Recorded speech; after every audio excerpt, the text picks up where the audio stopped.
হচ্ছে 3S agro services লিমিটেডের পক্ষ থেকে আমি হচ্ছে মার্কেটিং অফিসার মোহাম্মদ মুকাদ্দেস আলী, লাকসাম, কুমিল্লা। এখানে উপস্থিত হওয়ার পেছনে একটা গুরুত্বপূর্ণ কারণ হচ্ছে যে এই যে ধানটা দেখতেছেন, এই ধানটা আসলে দেখার জন্য সরজমিনে আপনারা হচ্ছে নিজের চোখে দেখার জন্য আপনাদেরকে নিয়ে আসা। একটা ধান শুধু হচ্ছে ভালো হয়েছে এর পিছনে শুধু যে চিটা হলো না এজন্য ভালো না, বা হচ্ছে ব্লাস্ট হলো না এজন্য ভালো না। একটা ধানের জার্মিশন থেকে শুরু করে সর্বশেষ ফলনের নিশ্চয়তা পর্যন্ত যদি ভালো হয় তবেই সেই ধানটা হচ্ছে ভালো। আমাদের এই ধানটা হচ্ছে গত বছরও আপনাদের এখানে পরিচিত মুখ সজল দা, আপনারা সবাই চিনেন, উনি গত বছর এই ধানটা লাগাইছিল। আমি নিজেও আসছিলাম, গত বছরও ধানটা ভালো হয়েছিল বিদায় ফলশ্রুতিতে এইবারও উনি এই ধানটা লাগাইছে। তো ওনার মুখে আমরা শুনবো যে এই ধানটা কী জন্য আমরা সামনেবার আরও লাগাইতে পারবো, বা অন্য অন্য ধানের থেকে এই ধানটার আলাদা কী বৈশিষ্ট্য আছে যে জন্য আমরা লাগাইতে পারবো সামনেবার।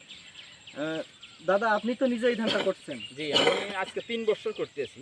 এই ধানটা দাদা 3 বছর থেকে আজকে 3 বছর ধানটা করতেছি। ধানটা চিটা কম হয়, ধানের অঙ্কুর দমন ঠিক আছে, আর ধানটা ব্লাস্ট লাগে না।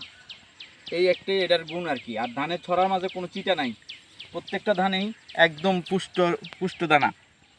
এই ধানটা আমি বলবো যে এই কৃষক ভাই আছে যারা কৃষিকাজ করে, ধান চাষ করে, তারা যেন সবাই এই 3S এর এই 3S এগ্রো 2 এই ধানটা যেন লাগায়। কুশির সংখ্যাও ভালো, হ্যাঁ, প্রত্যেকটা গোছাতে 25 থেকে 30 অনেক কুশির সংখ্যা ভালো, এই আর কি। তো আপনারা সকলে সামনেবার আশা করি যে সবাই যে যতটুক করে পারেন 1 কেজি 2 কেজি করে যে যতটুক করে পারেন আপনারা নিজের জমিতে এই ধানটা চাষ করার একটু চেষ্টা করবেন। আমার বিশ্বাস একবার লাগালে পরের বার আর বলতে হবে না। এইটাই দেখার জন্য আপনাদের হচ্ছে এখানে এই জমিনে নিয়ে আসা। আপনারা আরও অনেক ধান দেখছেন, এটার মতো ধান কিন্তু আর কোথাও পাবেন না।